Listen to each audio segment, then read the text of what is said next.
Good afternoon. Welcome to Lunchtime News. Well, we have a comprehensive bulletin lined up this afternoon, and our sign language interpreter is Byron Abuli. My name is Jackie Wambiru. Remember, you can interact with us on our social media handle at KBC Channel 1. Now, to kick us off, Saudi Arabia Ambassador to Kenya Khalid Abdullahi Al Salman says his country will continue to enhance their bilateral ties with Kenya in different fields that benefit the two nations.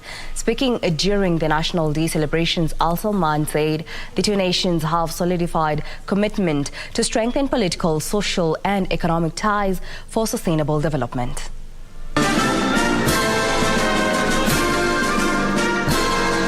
Members of diplomatic corps, senior government officials, politicians, religious leaders, and members of public joined the Saudi community in Kenya for the 92nd National Day celebrations. The kingdom is home of thousands of Kenyan, both professionals and migrant workers, who live and work in the kingdom. We appreciate their service and consider them as part of contribution to the development process of Saudi Arabia. There are more than 100,000 Kenyans working in Saudi Arabia in various sectors of the economy of Saudi Arabia.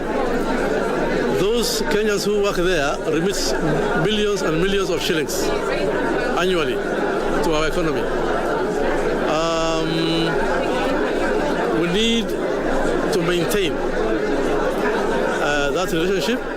Saudi Arabia Ambassador to Kenya Khalid Abdullah Al Salman says his country will continue to enhance their bilateral ties with Kenya in different sectors. The signed memorandum of understanding on political consultation between the two countries solidifies commitment for mature bilateral relations. Saudi Arabia appreciates Kenya's support to host the 2030 World Expo in Riyadh. This occasion, therefore, provides an opportunity to continue strengthening our friendship, mutual trust, and enhance implementation of development cooperation between our two countries for the mutual benefit of our peoples. It is fortuitous that we seize this moment to continue working together, especially now more than ever as the world faces daunting challenges of recovering from COVID-19 pandemic, climate change and conflicts among other global challenges. Al Salman further says his government will redouble efforts and offer more scholarships for Kenyans to study in universities in Saudi Arabia. We invite Kenyan students willing to study in the universities in the kingdom to apply for scholarships and benefit from them. Currently, we have more than 300 Kenyan graduates from various universities in Saudi Arabia who are holding senior posts in various sectors in Kenya. And we are more excited about the announcement by the His Excellency the Ambassador today that Kenya is going to be a beneficiary of the scholarship program.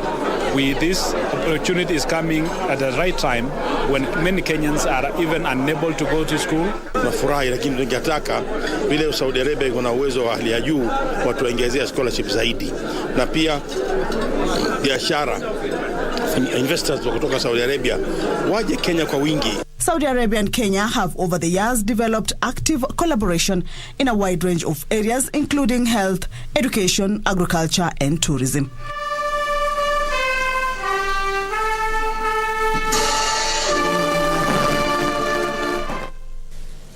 In other news, a section of MPs from Nyeri and Nyandera counties are accusing the National Environment Management Authority NEMA of frustrating the construction of 4 billion shillings Mau Mau Road interlinking the two counties. Led by Tetu Member of Parliament Geoffrey Wandeto, the MPs claim the Kenyan National Highway Authority has withdrawn the tender for the construction of the road after the Environment Agency refused to issue a permit, citing fragile ecosystem of the Aberdare Forest where the road is supposed to pass. Gishoki Washira with more details.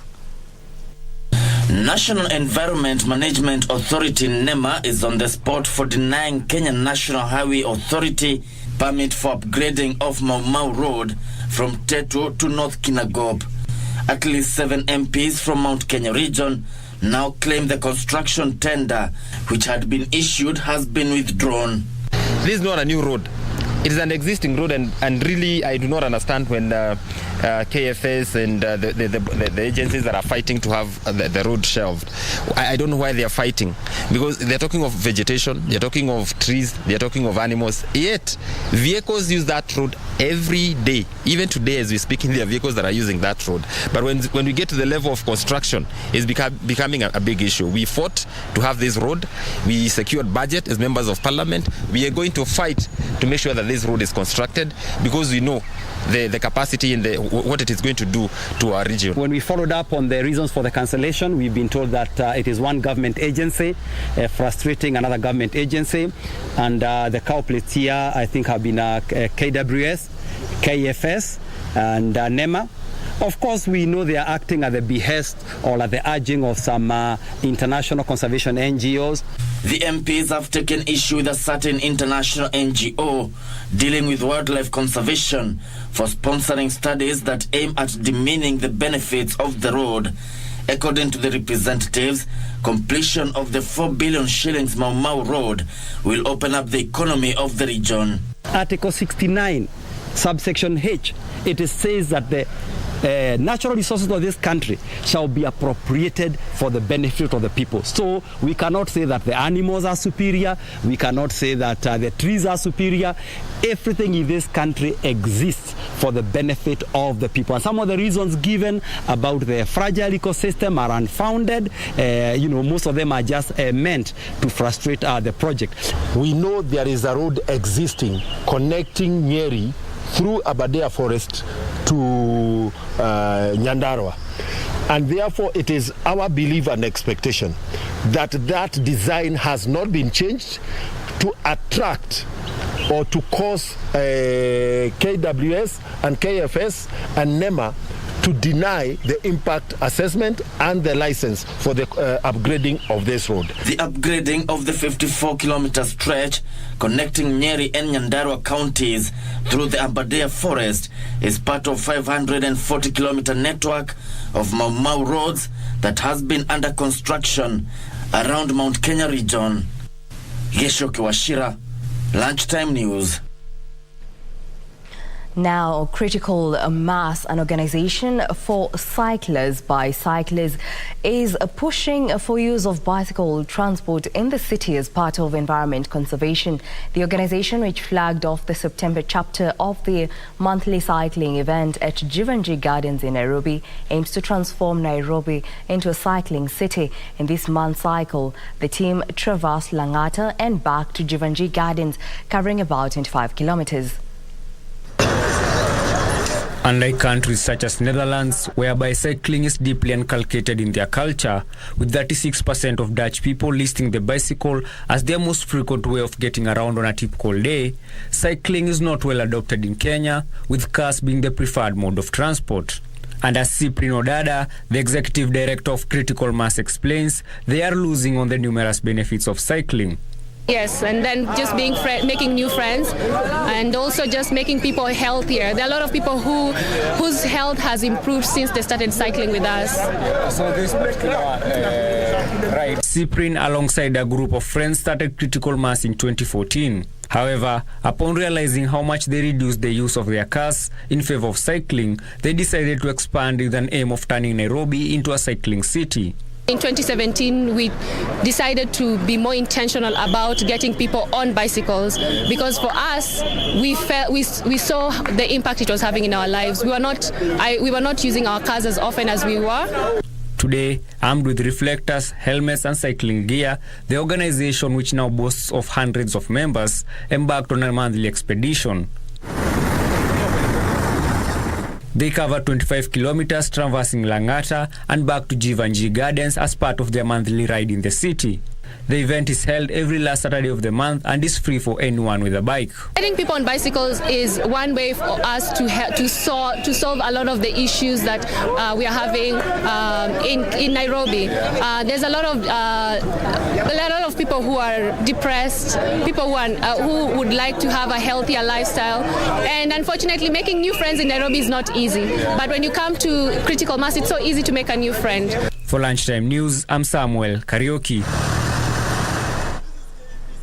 Enoch Meche, a resident Kemera village in Manga sub-county, Nyamira County, is appealing to well-wishers to help her raise 1.5 million shillings for a heart surgery. The 36-year-old says he was diagnosed with the rare condition.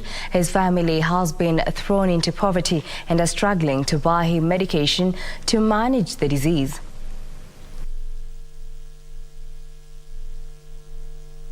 Enoch Mecha, who initially worked as a laborer in Eldoret town, was forced to relocate to his rural home in Kemera village, Manga sub-county, Nyamira County, after being diagnosed with a heart condition which is now affecting his kidney. Na vile nilikuwa naenda hospitali nilipimwa nikaambiwa ni RHD ambayo mimi sielewi, lakini walisema ni ugonjwa wa moyo. Moyo inaendelea kukua kubwa. Sasa ndio maana wakaniandikia hiyo madawa nitumiage ipunguze hiyo makali, ndio nikingojea kama itapatikana pesa ndio nienda kupima hiyo ugonjwa ijulikane ni nini. Tuseme hii mwaka ianze mimi situmia dawa continuous vile nilikuwa nimeandikiwa. Since then, it has been a sequence of unfortunate events for the family. His children have been forced to drop out of school. Tangu vile tulihama hajaenda shule mpaka saa hizi vile tunaongea hivi. Sasa hii second term hakuingia shule hata siku moja.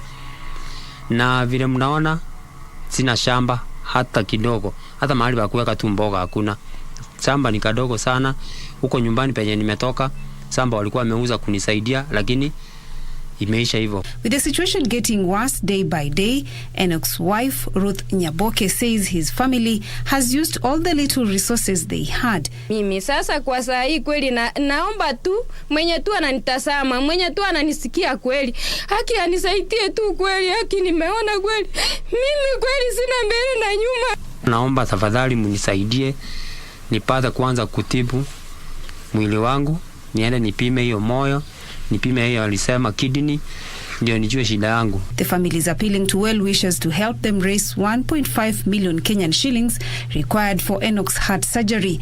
To support Enoch Mecha, please send your support to M-Pesa number 0726095815.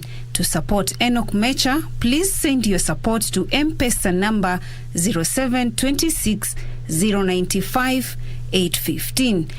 Zainab Said for Lunchtime News. And that report by Zainab Said brings us to a fast break here on Lunchtime News. Don't go too far, we'll be right back.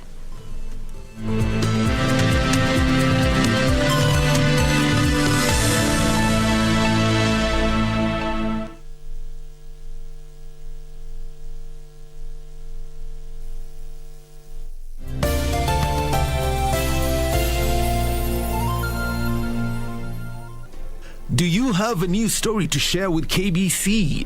Get in touch swiftly on email news@kbc.co.ke or call 0723-892-654 or 0734-780-124.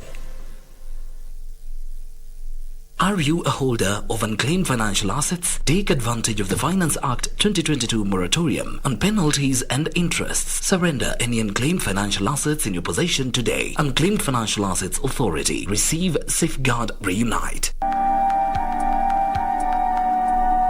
Has anything ever happened between the two of you? No? Ile miaka mimi na mama yako tuko nayo. Si miaka ya kupembelezana. Sasa tujaribu mbembeleze tu kidogo na wewe ndio uko na makosa.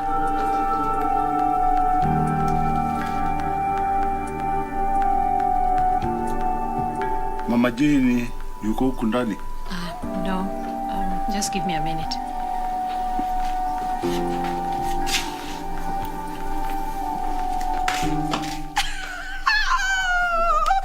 Give me a hug.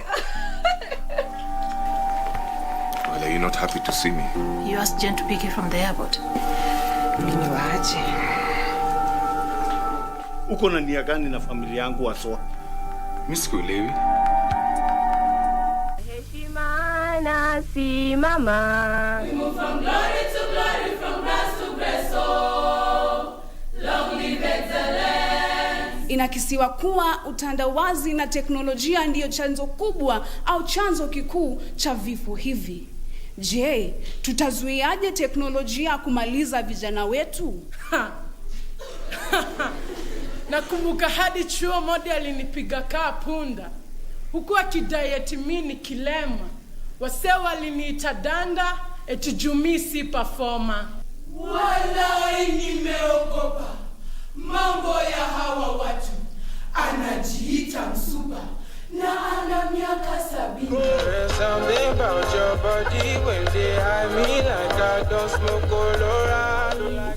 Kiswahili kitukuzwe, kwani lugha ya taifa.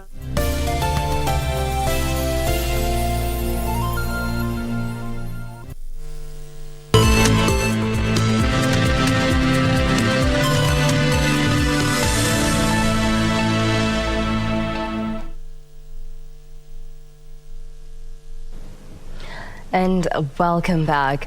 A Kilifi County government driver is in police custody after he was arrested using a government road roller machine to carry out a private business.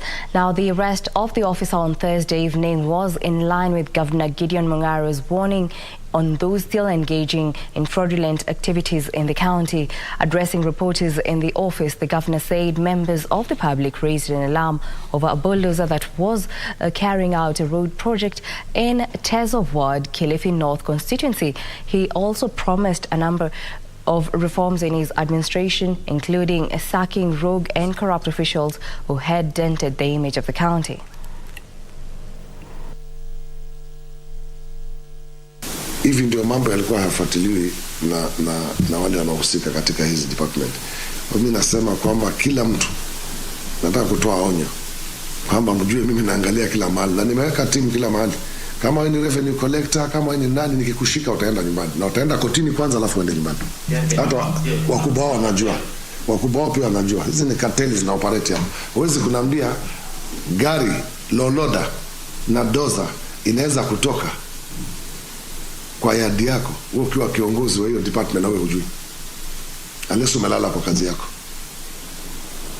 Na tukipata huyo mtu akitoa shahidi kwamba wakubwa wake pia wanajua, hata watapishikwa wawekwe ndani. Nimeagiza wale wanahusika wa kusimamizi wa hospitali, kuna madaktari watatolewa hizo hospitali zote, watu watatoka waende hospitali zingine. Kuna madaktari ambao wamebobea kwa kufanya kazi binafsi, ambao kazi yao tu ni kufanya biashara za binafsi, na wameacha raia wamekaa pale. In other news, residents of Igorera sublocation, Kisii County, are crying foul following a lack of power for the last 3 months. The residents, particularly the businessmen, claim they have incurred huge losses, saying their day-to-day activity squarely depends on the electricity. Schools, hospitals and churches were also affected. Their efforts to get help from the management of the Kenya Power have not bore any fruit. Now they're calling on Area Governor Simba Arati to intervene.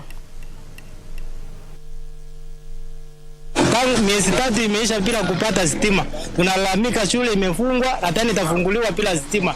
Tunashindwa Kenya gani hii tunaishi? Kwa heshima kuu wewe Mheshimiwa Simba Arati uweze kupeana order wale watu wa Kenya Power waje waunganishe stima. Unaonaje? Hata kila kitu katika shule hii kinakoma tu. Hatuna stima, hatuna generator, na watu ambao unajua siku hizi magaidi ni wengi.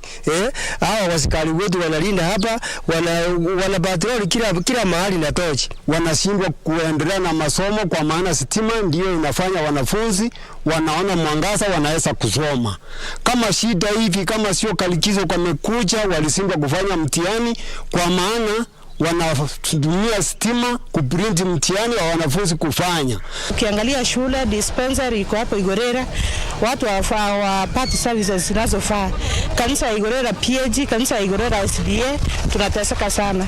Pia wengine wako hapa wanaotumia huo moto kufanya welding, kuna wengine hapa kazi yao ni kucharge simu. Sasa biashara imesimama. section of leaders from Isiolo County have urged the government to fortify security on the porous border with Wambiru County to avert the perennial attacks by armed raiders from neighboring counties. The leaders claim armed herders from Wambiru have infiltrated their traditional grazing areas for the past 3 years, which have led to rampant conflicts, leading to loss of lives and livestock. Speaking in Isiolo, the leaders led by Isiolo County Leader of Majority Abubakar Abdi Kodana said at least 5 schools, namely Lakole, Dadacha Lafe, Nyamicha, Dololo Dakie, and Lango primary schools have been closed due to insecurity in the last 3 years. These raids have affected our people in so many places. They have adversely affected children. They no longer to school. Actually, if you check, do your own investigation, the media personalities, you will find that places like Yamicha and Urura are ghost towns. People no longer live there. The schools have been closed. Children no longer go to school. The boreholes, the watering points are no longer being used. And in a time like drought like this, insecurity makes it worse. Watu wanakuja kulisha mifugo ardhi yetu, tena wanaiba kwa watu wetu, wanaua. Na hiyo hali ni hali ambayo tumevumilia ya kutosha. Tunaomba serikali waingilie ili hii hali iweze kukonteniwa. Waliua wakaenda na ng'ombe, mbuzi, ngamia na punda. Mwezi wa 8 juzi tarehe 6 walikuja wakaiba, wakaua watu 3, jirao ni watu 3. They further claimed that close to 100 people have been killed and over 20,000 herds of cattle stolen by armed bandits from the neighboring counties. To the government to protect our borders. We are facing aggression from all corners. Ukisema the other side, all the corners of Isiolo, Samburu, Somali, even from Wajir, we are facing aggression. We are appealing to the national government to protect our borders. Hautawahi kia watu wetu wakienda to the other side. But tutaona kila siku mtu anakuja this other side, and we are overwhelmed by this vita. We don't want wars. They faulted a section of leaders from Samburu County for claiming that herders from Isiolo stole their livestock and left behind fatalities in Com area. Saa hii vile wanatutangulia wakisema sisi tuliwaibia mali ni kuweza cover up, kuweza kufinika ile hali wametufanyia ndio waweze kubaki na mali yetu, na sisi tunakondem hiyo. They further accused the county security team of failure to act effectively to address the security challenge in the county. For Lunchtime News, I'm Ben Troy Njue. Now, Harambee Investment Cooperative Society Limited is urging members to diversify their investment portfolio by buying land currently being sold by the society in different parts of the country. During the annual general meeting held on Saturday in Nairobi, members who have invested in a land project in Eldoret received their title deeds. Harambee Investment Cooperative Society is an investment arm of Harambee Sacco. But over and above, we are quite delighted to host members and issue title deeds for our Eldoret project. We started this project in the year 2021. Then members paid up. We processed the title deeds, but it took a bit of time. But ultimately, we are delighted that today, those members who are fully paid, we are issuing out their title deeds. And we want to invite the other members. And I'm sure they have heard the next city or the next town that will get city status is Eldoret town. And we want to invite all members from Turkana, from Mombasa, from Lamu, and even from Migori. You come also and be part of a project in the new city that is coming up. At Harambee Investment, we also assure you, it's a sure bet. You buy with us, we'll process your title provided you have completed your obligation of paying. And the same we have done with Nakuru, Kantafu, and other parts of Nairobi. We are giving our members an opportunity to ride into this mega project that DL is also putting up. There's the solar farm, the Eldoret solar farm, giving about 40 megawatts. and which is expected to employ over 1,000 people when it is. It's actually already operational, but according to their plans, they will be employing over 1,000 people. We are looking at that in terms of housing.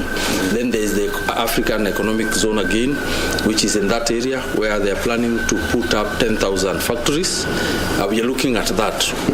So I believe this is an investment that people should think about. 5 years down the line, this will be going for millions. I urge people to actually buy this. And I'm very excited to own. You know, women owning title deeds is a real achievement. I would urge women to ensure that they invest in property. Land is endless. It appreciates. It never depreciates like a car. So invest in.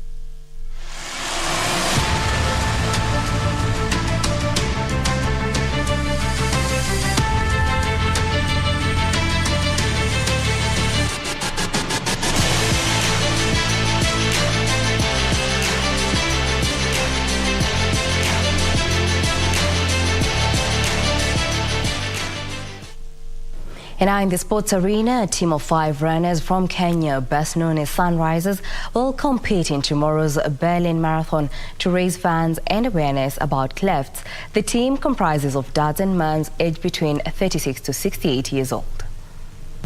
5 runners from Kenya will tomorrow compete in this year's Berlin Marathon, but will not be competing for the title, but rather running to raise funds and awareness about clefts, a birth condition that occurs when a baby's lip or mouth does not form properly during pregnancy. The group of 5 aged between 38 to 68 years old comprise of moms, dads and business professionals and will be running under the name Sunrisers.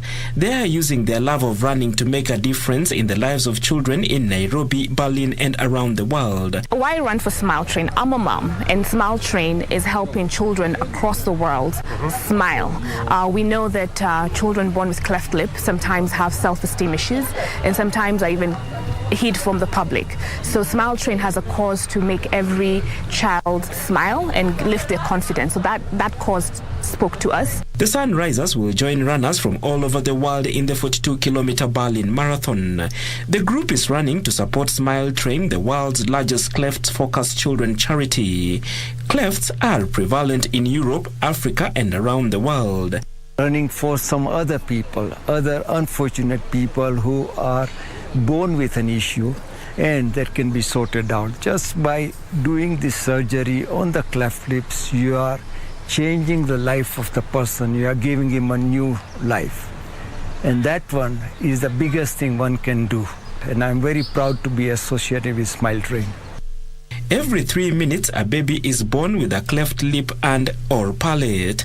If left untreated, people with clefts can face numerous health complications, including difficulty in speaking, eating, breathing, and hearing. Britain's Dan Evans qualified to the semi-finals of the San Diego Open with a comfortable win over France's Constant Liston. Meanwhile, Great Britain's Emma Raducanu is through to the semi-final of the Korea Open after thrashing third seed Magda Linette with 6-2, 6-2 in Seoul. Britain's Dan Evans qualified to the semi-finals of the San Diego Open with comfortable win over France's Constant Liston. The 32-year-old, who ranked 25th in the world, thrashed 76th ranked Liston 6-1, 6-3. The American earlier thrashed Australia James Duckworth 7-6, 6-3. Oh, come on.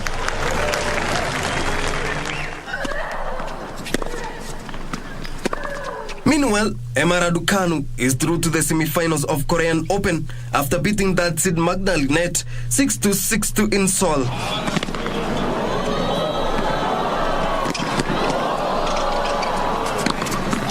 Yeah, played that right into Linette.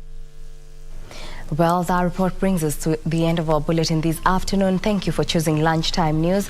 For more news, check out our website at kbc.co.ke. My name is Jackie Wambiru. Sign language interpreter is Byron Abuli. Enjoy the rest of the day.